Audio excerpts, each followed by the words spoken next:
aula de hoje, então, nós vamos começar a falar sobre a metalurgia da soldagem. Então, nós vamos começar falando sobre condução de calor. Então, a forma como o calor ela é transferida da nossa fonte de energia para a peça, ela vai influenciar em diversos fatores da nossa solda, certo? Então, o formato da nossa poça de fusão, o tamanho da zona afetada pelo calor, a estrutura final, tanto da região que fundiu, quanto da região que não fundiu, a forma como esse calor vai fluir, ele vai influenciar também em tensões residuais que possam ficar na peça, e isso pode causar distorções, isso pode eventualmente, em casos mais extremos, causar trincas, certo? E aí a gente começa falando do primeiro fator aqui da metalurgia da soldagem, que é a energia de soldagem, né? Nós já conversamos um pouco sobre ela. Basicamente ela para a gente calcular ela, a gente precisa só da tensão, da intensidade de corrente e da velocidade, certo? E a gente consegue tirar essa energia por milímetro, né? No caso, enfim, dependendo de qual unidade da velocidade. E aí depois a gente ainda tem o H, que é digamos, o desempenho, né, dessa transferência de energia. Então o que acontece? Que é dado pelo N, né, que é dado pela eficiência. Então nem toda energia que nós geramos, né, na nossa fonte de calor, ela é transferida para a peça, certo? Então sempre é transferido menos energia para a peça. E isso acaba acarretando na eficiência, né? Então a gente nunca vai ter uma eficiência de 100% nessa transferência. A gente pode chegar a valores próximos, né?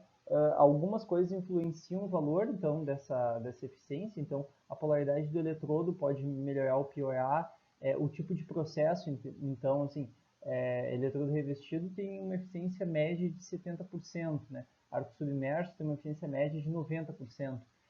Por exemplo, se a gente pegar uma solda TIG com corrente alternada, a eficiência é mais baixa já fica na casa dos 30%, né?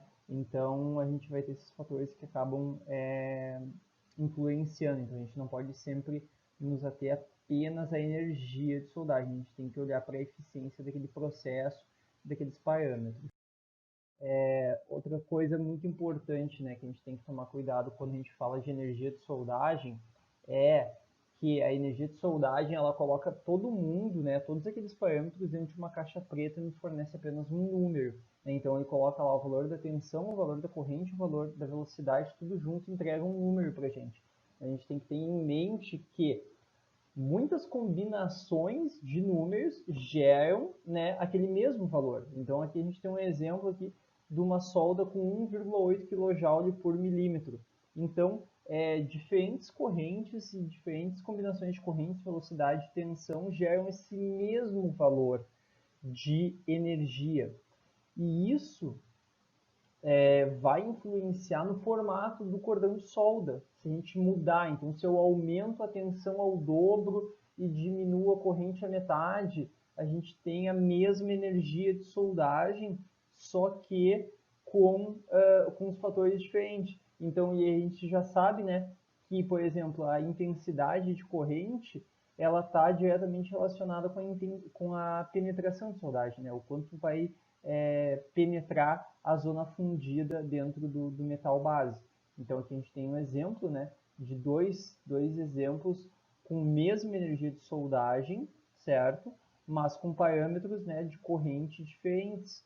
Então reparem como fica diferente a geometria desse cordão. Então a gente sempre tem que tomar muito cuidado no momento em que a gente receber essa informação de energia de soldagem. Ela é útil, mas ela esconde outras informações, certo? E aí a gente tem isso aqui é mais para fazer simulação, existem vários softwares que conseguem fazer essas simulações para nós. A gente tem dois modelos, né, de transferência de calor, que é o bidimensional. O bidimensional a gente usa quando? Quando a nossa chapa ela é suficientemente fina, certo? E então a gente não considera aquela perda de calor devido à espessura da chapa, certo? E a perda de calor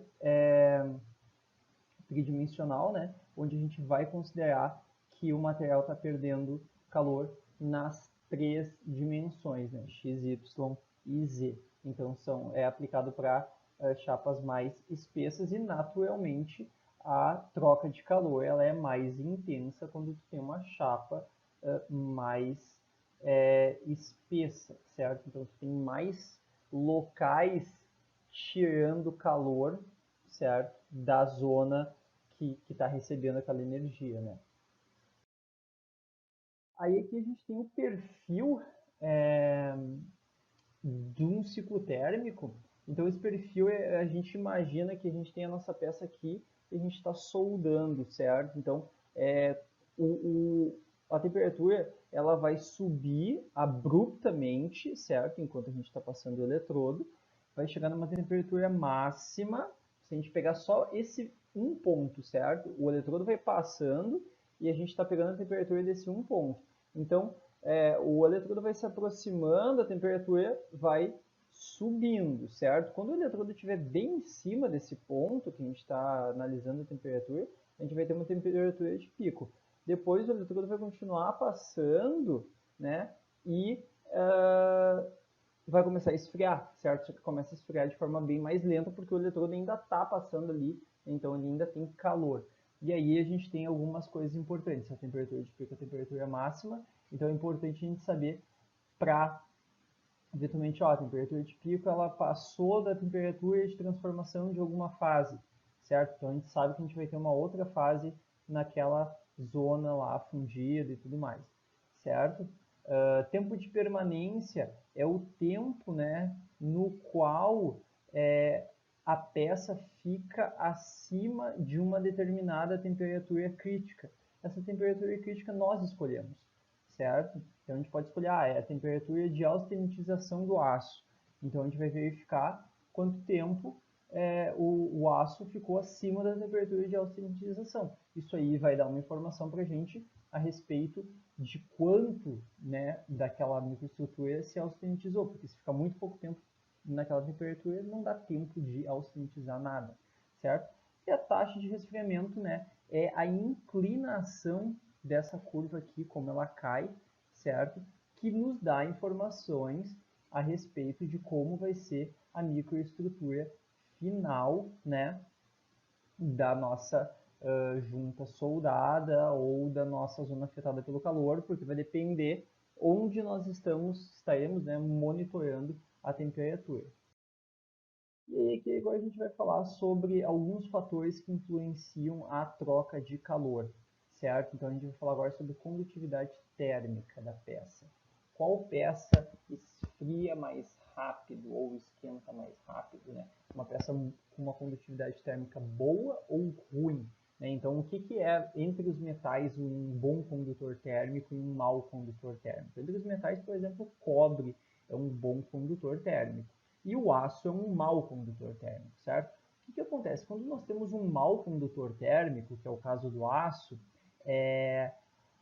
todo o calor que nós geramos, né, que nós transferimos em um determinado ponto, tende a ficar naquele determinado ponto, porque como ele é um mau condutor térmico, ele não transfere aquela energia para as regiões adjacentes. Então, isso facilita na hora de formar a nossa poça de fusão, certo? Então, e os gradientes térmicos são muito maiores, né? O que é o gradiente térmico? É a diferença de temperatura que existe entre dois pontos, entre duas distâncias, certo? O que é isso que eu ia dizer? Por exemplo, se eu pegar esse ponto aqui que eu estou marcando, certo? Aqui a gente tem ó, mais de 1100 graus Celsius. Se eu andar só um pouquinho, a gente vai ter aqui ó, 300, certo? Então a gente tem um gradiente térmico aí, né? Olha só, de 800 graus numa distância pequena, uma diferença de temperatura muito grande, isso quer dizer um alto gradiente térmico.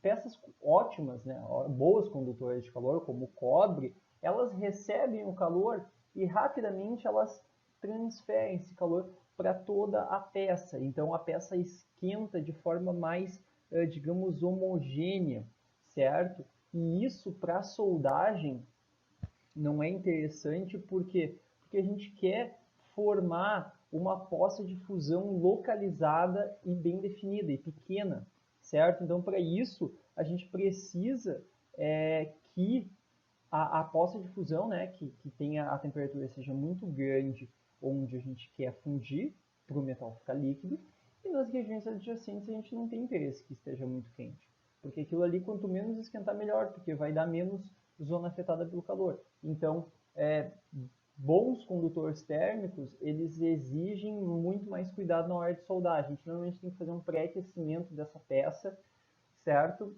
Para daí conseguir soldar ela de forma mais adequada. E maus condutores térmicos, como o aço, já consegue se soldar com maior facilidade. A espessura da junta. Essencialmente, quanto mais espessa for a junta, mais rápido vai ser esse resfriamento, certo? Aqui a gente tem um exemplo, né? Por quê? Porque a condutividade, né, térmica, a maneira como o calor é perdido normalmente, basicamente, é por condutividade, né? Então, direta. Então, uma peça espessa, a gente vai esquentar ela e a gente vai ter toda a parte da superfície, mas todo o interior do metal roubando calor, certo? Então vai esfriar muito mais rápido. Chapas muito finas tendem a ficar numa temperatura mais alta por mais tempo, e a gente consegue evidenciar isso nesse gráfico aqui de ciclo térmico, certo? Ó, todas as soldas foram feitas na mesma energia de soldagem, três espessuras diferentes. Então, repare, com 20 milímetros ela esfria muito mais rápido, então ela chega numa temperatura baixinha em bem pouco tempo, enquanto que a de 5 segundos demora muito mais para chegar numa temperatura menor. A energia de soldagem. A energia de soldagem, basicamente, quanto maior for a energia de soldagem, mais devagar vai ser esse resfriamento. Por quê? Porque a gente vai estar fornecendo mais energia, certo? Então, não está nem tão ligado à temperatura de pico, a temperatura de pico aumentou e tal. Não, é porque a gente está dando um aporte térmico maior. Então, a tendência é que o material ele esquente como um todo mais, então ele vai demorar mais para esfriar, certo? Por que é importante a gente saber isso? Justamente, ó, uma energia de soldagem maior faz com que a peça esfrie mais devagar. Isso pode ser útil quando a gente não quer, por exemplo, que se forme martensita. A gente vai soldar alguma coisa e a gente precisa que o metal ele esfrie devagar para não formar martensita, porque martensita se forma quando a gente resfria rápido o aço, certo? Ou quando a gente está soldando um aço inoxidável, certo? O aço inoxidável ele tem problema de sensitização.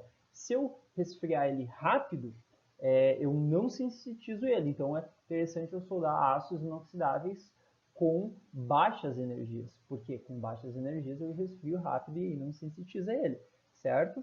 Então, então é uma parte importante aí nós conhecermos esse efeito.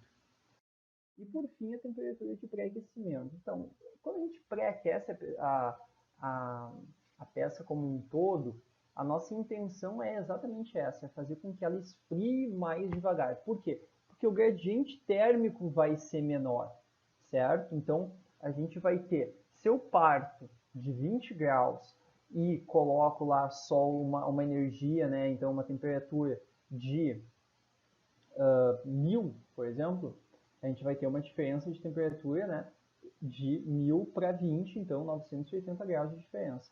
Isso vai fazer, isso é uma força motriz para a gente esfriar rápido, certo? Agora, se a minha peça já está a 200, ela já está quente, e eu coloco 1000 graus, o meu gradiente térmico é só 800, certo? Então isso vai fazer com que a peça esfrie mais devagar, tá? A aula de hoje é isso.